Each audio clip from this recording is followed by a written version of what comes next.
5장 1절을 한번 읽어보겠습니다. 만일 누구든지 저주하는 소리를 듣고서 증인이 되어 그가 본 것이나 알고 있는 것을 알리지 아니하면 그는 자기의 죄를 져야 할 것이요 그 허물이 그에게로 돌아갈 것이며 이렇게 돼 있어요. 이걸 개역 한글로 읽어볼게요. 개역 한글로 읽어보면 이렇게 돼 있어요. 누구든지 증인이 되어 맹세시키는 소리를 듣고도 그 본 일이나 아는 일을 진술치 아니하면 죄가 있나니 그 허물이 그에게로 돌아갈 것이요. 지금 우리가 개역하고 개역 한글로 읽었어요. 근데 말이 달라져요. 그렇죠. 완전히 달라졌어요. 저주하고 맹세요. 저주하고 맹세의 차이는 굉장히 큰 거예요. 그렇죠. 네, 저주하고 맹세가 왜 여기서 번역이 이렇게 두 가지에 엇갈리는 진술이 됐을까? 이건 우리한테 굉장히 중요한 겁니다.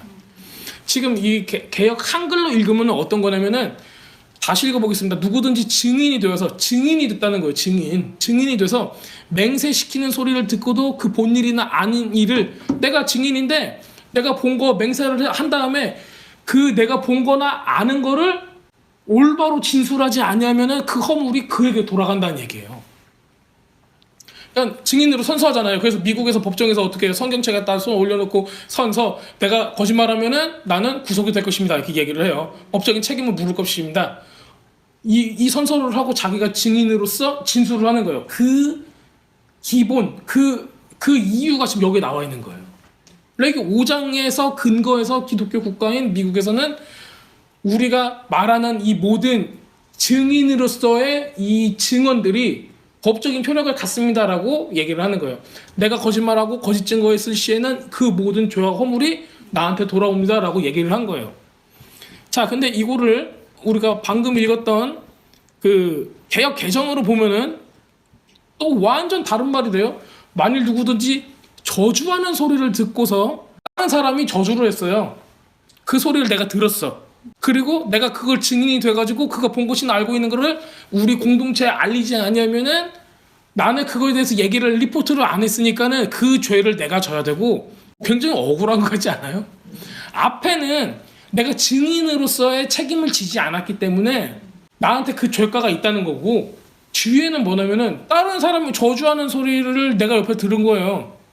근데 그거를 얘기하지 않아가지고 내가 책임을 져야 한다는 얘기예요. 조금 억울하죠. 자, 그래서 이제 우리는 이 성경을 읽을 때 도대체 원어에서 뭐라고 얘기하고 있는가가 굉장히 중요한 거예요. 이게 아리송한 것들이 굉장히 많아요. 지금 이 경우도 보면은 저주하고 맹세가 같은 의미로 쓰였다는 걸 우리가 눈치를 챌 수가 있어요. 왜냐하면 한 곳에는 이 단어가 저주로 쓰이고 다른 한 곳에는 맹세로 쓰였어요. 근데 맹세하고 저주가 어떻게 같은 의미로 쓰일 수가 있을까요? 되게 신기하지 않아요? 네. 그래서 이거를 만약에 제가 그냥 처음부터 그 직역이 어떻게 됐는가에 대해서 우선 말씀을 드릴게요. 누가 저주의 소리를 내는 죄를 지었을 때 어떤 사람이 그 저주의 소리를 들어서 증인이나 본자나 아는 자임에도 그것을 전하지 않으면은 그 소리 낸 자의 죄악을 짊어질 것이다 라는 뜻이에요. 이해가 되세요? 근데 그 저주가 어떤 저주인지. 그 저주가 어떤 저주인지는 이제 보면서 이제 알아야죠. 네. 이제 지금 이제 이런 것은 어떤 의미를 갖고 있냐면은 누군가가 죄를 질 만한 일을 한 거예요. 이 말을 통해서 이 맹세, 저주로 번역된 이 단어 요거를 통해서 지금 여기서는 어떤 얘기를 하냐면은 누군가가 죄를 질 만한 짓을 말로 죄를 질 만한 짓을 했는데 이거를 그냥 눈 감아주고 내가 모른 척 했다면은 그거에 대해서 동조하는 것이다 라고 얘기를 하는 거예요. 그래서 이 부분은 공동체에서 우리가 서로 죄를 짓지 않도록 조심을 해야 된다. 서로가 도와야 된다. 아무런 조치를 내가 그 죄가 발생했는데 아무런 조치를 하지 않으면은 그 죄가 나한테로 돌아온다 라는 것을 우리가 알 수가 있습니다. 교회 공동체에서 지금 우리가 현대에서 살고 있는 지금 이곳에서는 누가 잘못된 얘기를 할 수가 있어요. 저 사람 아니면은 저 부서 아니면은 저분 누가 됐건 간에 우리는 험담을 할 수가 있어요. 굉장히 우리 삶 가운데 그 신앙생활 가운데 너무 많이 일어나는 일이에요. 험담, 욕하는 거. 이게 뭐예요? 어떻게 보면은 저주인 거예요. 그게 히브리 말로는 맹세하고 똑같은 말이에요. 그러니까 우리가 말하는 저주는 성경적으로 봤을 때 하나님 앞에서는 뭘로 되는 거예요? 저주가 맹세가 된다는 거예요. 이런 얘기를 했을 때 공동체 안에서 그렇다면 어떻게 해야 되는가? 지금 성경에서는 이거를 모른 척하고 넘어가라 해요? 아니면은 이거에 대해서 얘기를 하고 속죄를 하고 내가 그 죄 씻음을 내가 귀가 들었잖아요. 내 눈이 봤잖아요. 이거를 씻김을 받아야 된다는 얘기예요. 그만큼 공동체 안에서의 서로가 죄를 감당하는 부분을 얘기를 하고 있어요. 그러니까 우리의 그 교회 신앙생활이 어떻게 보면 개인적이기도 하지만은 굉장히 공동체적인 책임을 지고 있어요. 여기서 보면은 내가 안 했어. 나는 거기에 동조하지 않았어. 나는 그랬어라고 우리는 그렇게 생각하는데 영적인 세계에서는 그렇지 않다는 거예요. 우리가 그 얘기를 듣고 우리가 그 얘기를 보고 아무 행동도 취하지 않았으면은 거기에 대해서 암묵적인 동조를 했다는 걸로 영적인 세계에서 인정이 되는 거예요. 자, 야고보서 5장 19장 20절을 제가 읽어보겠습니다. 내 형제들아, 너희 중에 미혹되어 진리를 떠난 자를 누가 돌아서게 하면 너희가 알 것은 죄인이 미혹된 길에서 돌아서게 하는 자가 그 영혼을 사망에서 구원할 것이며 허다한 죄를 덮을 것이냐, 이렇게 돼 있어요. 우리가 말로 짓는 죄, 맹세, 저주 이런 것들은 결국 뭐예요? 미혹되어서 결국 진리를 떠나게 되는 거하고 똑같은 일이에요. 공동체에 죄가 들어오게 하고 그 공동체가 썩게 만드는, 죄 가운데로 분열하게 만들고. 왜냐면 어떻게 보면은 우리 공동체 가운데 어떤 부서나 어떤 그런 조그마한 어떤 부분들에서 분란이 일어났다. 대개는 누가 지구 평화를 해치는 일에서 일어난 게 아니라 사소한 일에서 불만이 품고 서운하고 그러기 때문에 저주를 하고 잘못된 소문을 퍼뜨리고 하기 때문에 이런 일들이 일어나는 걸 보게 됩니다. 근데 이런 것들을 다시 원상복귀시키고 그 미혹되어 있는 사람들을 다시 정신 차리게 해서 돌아서게 하는 거, 이게 굉장히 그가 사망에서 구원됐다라는 표현을 우리 야고보서에서 쓸 정도로 굉장히 중요한 일로 얘기를 하고 있어요. 근데 그 이유가 되는 거가 지금 이 레위기의 5장에서 나오는 겁니다. 갈라디아서 6장도 이렇게 나와 있습니다. 형제들아, 사람이 만일 무슨 범죄한 일이 드러나거든 신령한 너희는 온유한 심령으로 그러한 자를 바로잡고 너 자신을 살펴보아 너도 시험을 받을까 두려워하라. 너희가 짐을 서로 지라. 그리하여 그리스도의 법을 성취하라. 이렇게 돼 있어요. 자, 그렇다면 모든 사람이 질 수 있는 이런 실수들, 죄들 이런 게 있으면은 성경에서는 뭐라고 하고 있어요? 이 범죄한 일이 드러나면은 신령한 너희는, 신령한 사람만 할 수 있는 거예요. 보면은 온유한 심령으로 그러한 자를 바로잡고 너 자신을 살펴보아서 너도 시험 받을까 두려워하라. 그 다음에 너희가 서로 짐을 지라, 이렇게 돼 있어요. 그 죄에 대한 책임을 서로 지라는 거예요. 그러니까 한 사람을 정죄해가지고 그 사람을 그냥 만신창이로 만들라는 게 아니에요. 이거는 그 죄를 보고 우리의 삶을 돌아보아서 우리도 이런 시험에 빠질까 조심해라. 정죄해서 축출하고 없애버리라는 그런 공격적인 내용이 아니에요. 그냥 이런 부분들을 봤을 때도 지금 이 레위기서 5장 1절에 억울하게 하기 위해서 아니면 공동체 가운데 누군가로 축출하기 위해서 있는 굉장히 그런 공격적인 법이 아니라 공동체가 서로 살아갈 수 있고 또 회복시킬 수 있는 그런 근거가 되는 것으로 우리가 볼 수가 있어요. 네.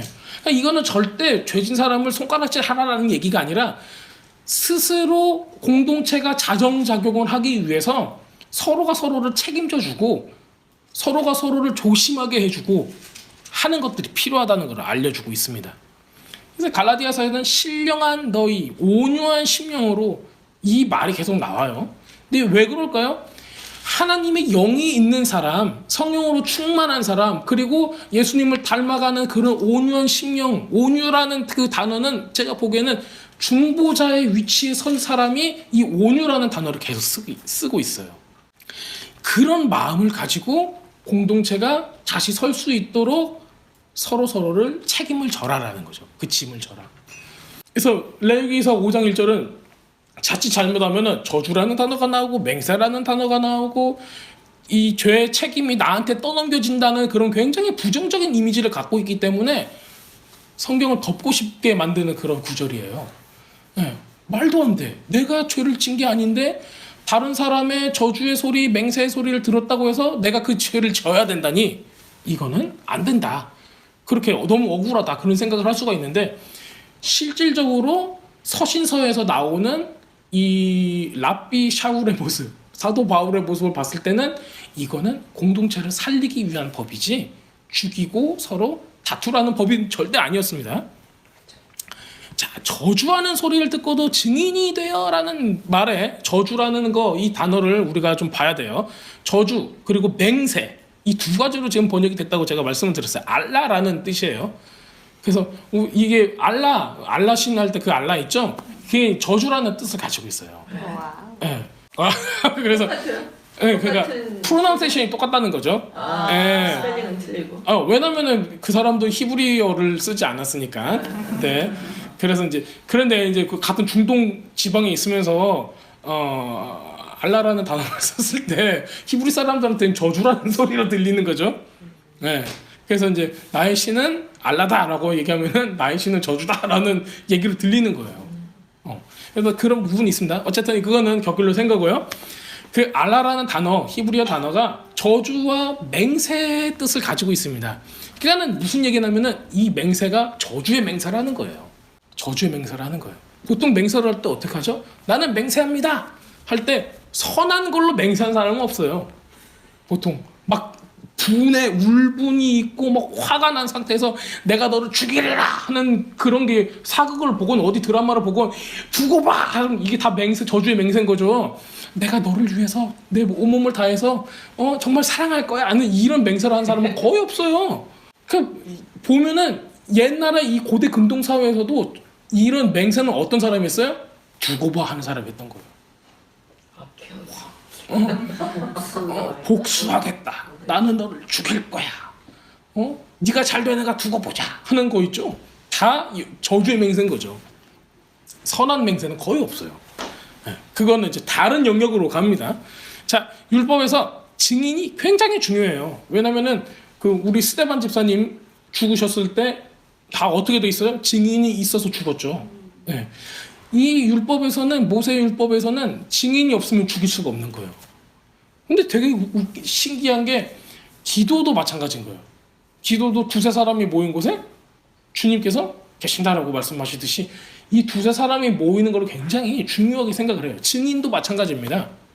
증인도 그거에 동의하는 두세 사람이 있어야지 그 법에 효력이 있는 거예요. 예를 들어서 모세율법으로 있다 보면은 돌로 쳐 죽일지니라 하는 그런 그 죄들이 있어요. 근데 거기에도 다 두세 사람의 증인이 있어야지 돌로 때릴 수가 있는 법적인 효력이 생기는 거예요. 그게 없으면은 증인이 없으면은 그거는 다 거짓말로 간주가 되는 겁니다. 그래서 그 죄를 지우지 않았습니다. 자, 여기서도 모세율법에서는 이 증인이 굉장히 중요한데 증인이 거짓말로 말하면 어떻게 되겠어요? 증인이 두세 사람이 짜가지고 그러면은 그 죄악은 누구한테 짊어지는 거예요? 이런 것들을 봤을 때 증인이 거짓말을 한다면은 그 말에 그 사실에 그 말에 대한 책임을 그 사람이 지게 되는 거예요. 하나님 앞에서. 이렇게 죄의 책임이 그 사람한테 가게 됩니다. 그래서 죄악된 저주의 맹세를 듣게 되면은 그에게 그 죄악된 저주를 한 사람한테 우리가 경고하고 회개해라라고 얘기를 해야 돼요. 그거를 또 우리한테 리포트를 공동체 안에서 이게 잘못된 것들이 있습니다라고 얘기를 해야 되는 거예요. 왜냐면 그 죄가 공동체 안으로 들어왔을 때는 누룩이 돼서 부풀어지는 거죠. 그렇기 때문에 두려운 거예요. 그러니까 죄가 들어온다는 거는 그만큼 누군가가 이거를 that's okay 이렇게 얘기하면은 사람들이 그거를 인정하게 되고 눈 감아주고 이런 죄들이 이 정도까지는 괜찮구나 하면서 계속 벌어지는 거예요. 이런 말 정도는 괜찮구나 그래서 계속 벌어지는 거죠. 이런 일들이 없어지기 위해서는 이거를 현장에서 목격한 사람, 들은 사람들이 고자질을 하라는 게 아니라 공동체가 안전해지기 위해서 죄 가운데 있지 않기 위해서 그 방어의 대책을 세워야 된다는 겁니다. 그래서 이렇게 얘기하죠. 나는 그 저주의 말, 그 맹세, 지금 좀 저주의 말이라고 하면 좀 거창하잖아요. 난 그 험담에 동의하고 싶지 않아. 실제는 이런 거야. 그렇게 생각 안 했으면 좋겠어. 이렇게 얘기를 해야 된다는 거예요. 그 자리에서. 그래서 하나님 앞에서 이웃 앞에서 나는 너와 동의함으로써 이런 죄를 짓고 싶지 않아. 그리고 너도 이 생각을 바꿔야 돼. 우리는 절대 그런 의미로 이렇게 얘기한 게 아니야. 이렇게 생각을 바꿔줘야 되는 거죠. 결국엔 하나님은 우리의 말에 대한 책임을 지우시는 거예요. 공동체에 대해서 저주의 맹세가 들어갔다는 거는 그 공동체한테 그걸 씌워버리는 거죠. 근데 그거를 처음에 목격했던 사람, 들었던 사람이 뭘 해야 돼요? 그 씌우는 그거를 표 해서 우리는 이거 씌우지 않을 거야. 네 입에서 나온 맹세고 네 입에서 나온 맹세기 때문에 너 혼자 가져가. 그리고 빨리 취소해 그거를. 하나님 앞에서 회개하고 이거를 취소해야 돼. 회개해야 돼. 없애야 돼. 이 죄악을. 공동체 안에 그 죄악이 들어오는 거를 막아야 된다는 거예요. 근데 그거를 알면서도 보고 들은 사람이 아무 말도 하지 않고 그 죄악이 공동체 가운데 들어오게 했다라면은 그 책임과 그 죄와 그 허물을 그 사람한테도 묻는다는 얘기예요. 자, 근데 이게 또 어느 정도까지로 가는가? 우리들도 이것도 생각해 보셔야 돼요. 그 신앙생활 가운데 이런 게 있죠. 기도 제목을 우리가 나눌 때가 있어요. 기도 제목을 나누다 보면은 난 이것이 힘들어요 이렇게 얘기했는데 얘기하다 보면 뭐 때문에 힘든가? 너 뭐 때문에 힘드니? 집사님이 나한테 이렇게 얘기를 했어요. 그래서 상처받았어요. 이렇게 얘기를 하다 보면은 이게 나의 힘든 점을 얘기하면서 어떻게 보면은 남한테 저주 비슷한 이런 것들을 얘기하게 돼요. 왜냐면은 사람마다 다 당사자가 받는 느낌이 다르잖아요. 저 사람은 좋은 의미로 했는데 나는 그거를 내가 힘든 상태니까는 삐딱하게 들어서 저 사람이 나빠요라고 얘기하게 되는 거예요. 그러면은 이거 기도 제목을 듣기 위해서 듣는 사람이 어떻게 행동을 해야 되냐고요. 그리고 상담을 하다가 이런 일들이 많이 벌어지죠. 네, 그래서 상담을 했을 때 나오는 얘기가 막 돌게 되는 거예요. 또 상담은 비밀로 해야 되는데 그게 돌아가지고 또 도는 거 보면은 나쁜 것만 돌아요. 또 좋은 게 도는 게 아니라 선행이 도는 게 아니라 저 사람 책 잡힐 만한 얘기가 막 도는 거예요. 그런 걸 보면은 지금 여기 레위기 5장 1절에서 나온 증인으로서의 이 공동체를 섬기는 역할, 이게 굉장히 중요하다는 걸 보게 됩니다. 이렇게 저주의 맹세뿐만이 아니라 우리가 하는 은밀한 얘기, 기도 제목이나 상담을 가장해서 하는 모든 험담까지도 여기 안에 포함이 되는 거예요. 그래서 많은 그리스도인들이 이거를 생각을 해야 돼요. 우리가 듣고 우리가 보고 우리가 느끼는 모든 거가 전부가 아니라는 거예요. 그 죄값은 우리가 그거의 증인이라면은 하나님께서 그 죄값과 죄와 허물을 우리한테 물으신다는 거예요. 그래서 상담을 받는 사람, 기도 제목을 듣는 사람, 이 사람은 굉장히 막중한 책임이 있어요. 그렇기 때문에 우리가 이거를 쉽게 기도 제목 있으세요? 하고 착 얘기하고 오늘 기도할게요 하고 기도 안 하고 막 이러면은 문제가 되는 거죠. 생각을 하셔야 돼요. 나한테 그 죄악을 물으신다는 거예요. 그러니까는 누구보다 잘난 채, 높은 채 해가지고 신령한 채 해서 막 그 얘기를 듣고 하는 거 거기서 만족하시면 안 되는 거예요. 정말 주님 앞에서 신령한 자로 온유한 중보자의 마음을 가지고 그런 얘기를 들으시고 거기 안에서 누가 죄 가운데 있는가를 돌아보아서 서로 짐을 지게 하는, 짐을 지라고 지금 갈라디아서에서 얘기했듯이 그런 마음을 가지고 중보자의 마음을 가지고 이런 모든 얘기를 들으셔야 돼요. 그게 레위기서 5장 1절에 나와 있는 거예요. 레위기서 5장 1절은 이렇게 한 절로 이렇게 딱 두 줄, 한 줄 이렇게밖에 안 나와 있지만은 그 안에 내포하고 있는 의미가 굉장히 큽니다. 이게 우리 신앙생활에 굉장히 큰 어려움을 주는 그런 험담 혹은 나쁜 소문, 오해들을 막을 수 있는 그런 구절이 돼요. 그래서 우리가 이제 단어에서 볼 수 있지, 저주는 맹세하고 곧 같은 효력을 지니고 있어요. 저주는. 그러니까 우리가 내뱉는 저주는 영적으로는 맹세가 되는 거예요. 그 사람을 묶어버리는 거죠. 영적으로. 너는 뭐야? 라고 했을 때 그냥 그걸로 끝나는 게 아니라 그게 저주가 맹세가 되어서 그 사람을 묶어버리는 거예요. 영적으로. 하나님을 믿는 선지자들은 하나님의 말씀을 대언하잖아요. 그래서 그런 그 선지자의 말을 들었을 때는 우리는 어때요? 막 소망이 생기고 힘이 생기고 희망이 생기고 정말 말씀으로 인해서 우리가 새롭게 다시 해야겠다라는 그 용기가 생기고 그러는데 저주의 말 들으면은 누구의 대언이겠어요? 사탄 마귀의 대언이죠. 그러면은 디프레스 되고 그냥 한숨이 그냥 쭉 나오고 이거 더 이상 사역을 해야 되나 말아야 되나 그런 생각까지 들 정도로 이거 해체시켜버려야 되나 할 정도로 그렇게 어려움이 생기는 거죠. 그래서 우리는 한순간에도 마귀의 대언자가 될 수도 있고 하나님의 대언자가 될 수도 있는 거예요. 너무 많은 그런 사건들이 이런 사소한 말 하나로 이렇게 좌지우지되고 하는 걸 우리가 볼 수가 있습니다. 그래서 이제 이거를 조금 더 깊게 들어간다면은 이렇게도 볼 수가 있어요. 에스겔서를 제가 읽어보겠습니다. 에스겔 33장 2절에서 7절까지를 한번 읽어볼게요. 이런 말을 들었을 때 지금 가만히 있지 않고 얘기하는 게 도대체 어떤 것을 의미하는가 보겠습니다. 에스겔서 33장 2절부터 읽겠습니다. 인자야, 너는 네 민족에게 말하이르라. 가령 내가 칼을 한 땅에 임하게 한다 하자. 그 땅 백성이 자기들 가운데 하나를 선택하여 파수꾼을 삼은 그 사람이 그 땅에 칼을 임함을 보고 나팔을 불어 백성에게 경고하되, 지금 심판이 내릴 거다 하고 경고를 하는 거예요.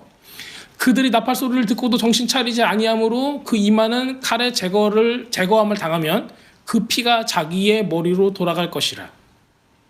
그가 경고를 받았던들 자기의 생명을 보존할 것이나 나팔 소리를 듣고도 경고를 받지 아니하였으니 그 피가 자기에게로 돌아가리라. 지금 무슨 얘기예요? 경고를 들었는데 그냥 아무 행동도 취하지 않았어요. 회개도 안 하고. 그래서 하나님한테 맞는 거, 그 죄값을 당하는 거는 맞는 얘기다. 얘기를 하시는 거예요. 그러나 칼이 임함을 파수꾼이 보고도 나팔을 불지 아니하여 백성에게 경고하지 아니하므로 그 중에 한 사람이 그 임하는 칼에게 제거를 당하면은 그는 자기 죄악으로 말미암아 제거되려니와 그 죄는 내가 파수꾼의 손에서 차리리라.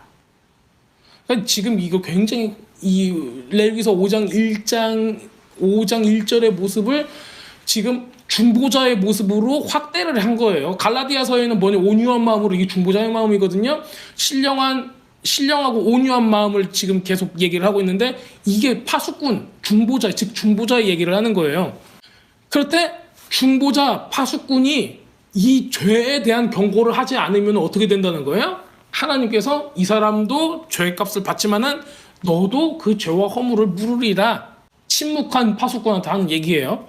인자야, 내가 너를 이스라엘 족속의 파수꾼으로 삼음이 이와 같으니라. 그런즉 너는 내 입의 말을 듣고 나를 대신하여 그들에게 경고할지니라. 모든 믿는 사람들은 파수꾼의 역할을 하고 있어야 돼요. 그래서 우리가 하나님의 말씀을 알고 있는 한, 우리가 어떤 얘기를 들었을 때 그게 죄라고 여겨진다면은, 말씀에 비춰서 여겨진다면 우리가 거기에 동조하는 게 아니라 이런 온유한 마음, 중보의 마음을 가지고 이거를 잘 얘기를 할 수 있는 그런 마음가짐을 가지고 있어야 돼요. 선악을 말씀에 따라서 구별할 수 있어야 되고, 그거에 동조하지 않는 거는 굉장히 중요한 거예요. 왜냐면은 사탄은 사람의 입을 빌려서 너무 작은 거 하나를 가지고 꼬투리를 잡아서 그거에 신경을 쓰게 만들어요. 근데 그거에 동조하지 않고 그거는 잘못된 생각입니다. 거기에서 깨어나십시오. 얘기해 줄 수 있어야 돼요. 그게 중보자의 마음, 파수꾼의 마음입니다. 하나님께서는 그 침묵하는 파수꾼한테는 그 죄와 허물을 물으신다고 하신 거예요. 그렇다면은 우리는 그냥 우리 구역에서, 아니 우리 공동체나 아니면은 우리 순 모임이나 목장 모임이나 이런 곳에서 어떤 얘기가 들었을 때 눈 감고 넘어간다라는 거가 성경에서 따른다면은 있을 수는 없는 거예요. 왜냐면은 눈 감고 넘어간다는 건 뭐냐면은 나는 저 사람한테 책임을 지지 않겠습니다. 자, 그러면 이렇게 생각하셔야 돼요. 왜 우리가 책임져야죠? 공동체니까 그래요. 주님의 몸이니까. 저 사람이 영적으로 수준이 높건 낮건, 도덕적으로 수준이 높건 낮건, 저 사람이 잘생겼건 못생겼건, 돈이 있건 없건, 그게 문제가 아니라 한 몸으로 지금 우리는 어쨌든 만난 공동체이기 때문에 그 책임을 서로 지는 거예요. 그게 주님께서 원하시는 거예요. 왜 원하실까요? 주님께서 자격이 안 되는 우리를 먼저 책임을 져주신 거예요. 주님께서 먼저 그 사랑을 보여주신 거예요. 그래서 주님께서 우리한테 그걸 요구를 하시는 거예요. 내가 먼저 했으니까는 너희들도 해줘라 해요. 책임을 져줘라. 나도 너희를 책임져 주지 않냐? 서로 책임을 져야 된다. 내가 먼저 온유한 중보자의 모습을 보여줬지 않냐? 너희도 그것을 갖춰야 된다. 그래서 우리는 지금 이런 파수꾼의 에스겔서에 나온 파수꾼의 모습을 봐서도 지금 레위기 5장 1절의 모습과 연결시켜 봤을 때 이 사역이 그냥 다만 어떤 저주의 맹세의 그 소리를 듣고 어떤 잘못된 죄악이 들어오는 소리를 듣고 얘기했냐 안 했냐 이게 나한테 죄가 오는가 안 오는가로 끝나는 게 아니라 이게 믿는 사람으로서의 중보자의 사명으로서 모든 성도들이 갖춰야 되는구나. 죄를 보면은 우리가 경고의 메시지를 보내고 거기서 우리가 잘못된 생각을 깨어날 수 있게 온유하고 신령한 그런 성도들의 모습을 우리가 보여야 된다. 이거를 꼭 기억을 해야 된다고 지금 본문을 얘기를 하고 있습니다. 어렵죠. 굉장히 많은 일들이 그 레위기서에서는 이렇게 얘기를 했지만은 그 뒤에 구약 선지서에서도 이거를 기반으로 한 내용이 나오고 서신서에서도 계속 이것을 기반으로 해서 얘기를 하고 있어요. 왜 그러냐면은 그런 일들이 구약 사회에서도 이미 일어나고 있었고 서신서의 그 초대교회 상황에서도 계속 일어나고 있었다는 거예요. 그리고 그 일들은 지금 우리의 신앙생활 가운데서도 계속 일어나고 있는 거예요. 단지 누가 전화해서 한마디 다른 사람들한테 얘기하는 것 자체가 이미 그거의 시작일 수도 있는 거죠. 그래서 우리 믿는 사람들은 즉 공동체에서는 서로에게 이런 파수꾼 역할을 해야 되는 거예요. 고자질쟁이 역할을 하는 게 아니라 파수꾼 역할을 하는 거예요. 사랑이 있어야 되고 공동체로 서로 책임을 지겠다는 마음이 있어야 된다는 거예요. 그러기 위해서 우리는 인격이 주님 안에서 성품이 같이 커가야 돼요. 하나님 안에서 하나님을 닮아가는 성품이 성장하지 않는다면은 이런 역할을 할 수 있는 사람이 많이 없어요. 성령으로 충만해야 되고 온유한 성품을 우리가 계속 주님 안에서 닮아가려고 노력을 하고 그래야지 이런 얘기를 들었을 때도 파수꾼의 역할을 감당할 수 있는 거예요. 근데 내가 성품이 아직 성장하지 않았고 이런 얘기를 들으면은 바로 펄럭펄럭귀가 돼가지고 맞아요 어쩐지 그 사람 인상이 안 좋더라 막 얘기하고 그럴 줄 알았어 막 이제 얘기하고 에이 그 내 눈에 직감은 틀리지 않았어 막 이렇게 얘기해버리면은 내가 하는 멘트 저도 그러니까 하는 얘기예요. 우리들이 막 이렇게 너무 쉽게 넘어가요. 그러다가도 이제 집에 가서 내가 왜 그랬지 이렇게 생각을 하고 근데 그렇게라도 되면은 좋은 거예요. 근데 이 거짓을 스스로가 스스로를 속여요. 그런 다음에 저 사람은 정말 나쁜 사람인 것처럼 그냥 나 자신이 속아버리는 거예요. 그러니까 내 얘기를 듣는 사람은 다 속아요. 왜냐면 나도 속였는데 내가 거짓의 미혹의 게 그만큼 중요한 거 무서운 거죠. 네. 그래서 우리가 예수님을 닮아간다는 거 성품과 인격이 성장한다는 거는 그만큼 중요한 겁니다. 그래서 카리스마틱한 사역을 하시는 분들도 이 부분이 성장하지 못해서 남들한테 오해를 많이 받아요. 본심은 그게 아닌데 내 본심은 요건데 말은 막 독화살처럼 나가는 거예요. 그러니까 사람들이 어떻게 생각을 하겠어요. 그런 분들이 많아요. 그래서 이런 성품적인 부분들이 계속 주님 안에서 성숙돼야 된다는 거 그것도 잘 생각을 하셔야 될 것 같습니다. 그래서 히브리 사람들의 이런 그 율법에 근거한 문화는 증인 문화예요. 서로에게 책임을 지는 증인 문화. 또 증인 문화가 히브리 사람들한테 어디서 또 많이 발견이 되냐면은 결혼식 때 많이 해요. 그렇기 때문에 이 결혼에 반대하는 사람이 있습니까? 이렇게 물어보잖아요. 아무도 없다는 건 뭐예요? 저 사람이 하나님 앞에서 맹세한 거를 우리가 증인으로 있습니다. 그렇다면은 저 맹세가 브로큰 됐어요. 그럼 책임이 누구한테 있어요? 증인한테 있게 되는 거예요. 그래서 결혼식 누가 초대하면 가지 마세요. 그런 얘기는 아니고 요즘은 너무 많이 해서 큰 문제가 되죠. 사회적인 문제가. 네. 그래서 참 이런 문제도 우리가 크리스천이라면은 이 맹세, 이 증인으로서의 그런 역할을 잘 감당해야 된다. 우리 믿는 사람들끼리 이렇게 쉽게 이혼하는 거 그것도 미혹이다. 이런 생각을 하게 됩니다. 자, 우리가 말씀대로 살지 않고 침묵하면은 하나님의 법을 결국에는 위반하게 되는 거고 타협하는 것이 됩니다. 야고보서 5장 12절에 이렇게 나와 있습니다. 형제들아 무엇보다도 맹세하지 말지니 하늘로나 땅으로나 아무 다른 데로도 맹세하지 말고 오직 너희가 그렇다고 생각하는 것은 그렇다 하고 아니라고 생각하는 아니라 하여 정죄함을 면하라 얘기하고 있어요. 그럼 아니면 아니고 꼭 기면 긴 거지 왜 그걸 가지고 또 맹세까지 하냐. 맹세는 법적인 율법적인 효력을 갖게 되는 거예요. 그거에 대한 책임을 져야 된다는 거예요. 괜히 책임질 짓을 하지 말라. 맹세하는 사람은 언제 맹세해요? 거짓말할 때 꼭 맹세를 하더라고요. 너 진짜야 I swear 하는 게 언제예요?